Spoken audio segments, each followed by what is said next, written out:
Hello and welcome. Today I'll show you how to get a downloader app on your Amazon Fire TV. So if you opened this video, most likely you're looking for a way how to get downloader app, or for some reason you cannot find the downloader in the Amazon App Store. So today I'm going to show you how to get it properly.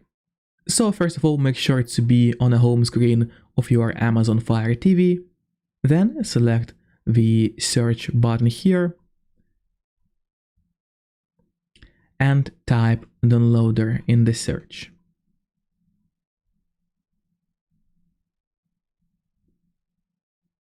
So it already popped out here at the bottom, but if it for some reason didn't, make sure to type the full name of the application.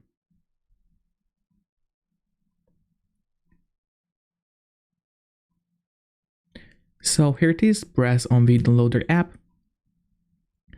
And that's the app that we were looking for. So then click on it once again and you will be able to install downloader to your Amazon Fire TV. And if you're wondering how to use the downloader app on your Amazon TV, then make sure to watch the Amazon Fire TV Stick jailbreak tutorial from me, which can be found on my YouTube channel. If the video was helpful, make sure to hit the like button and of course subscribe for more tutorials on Amazon Fire TV Sticks.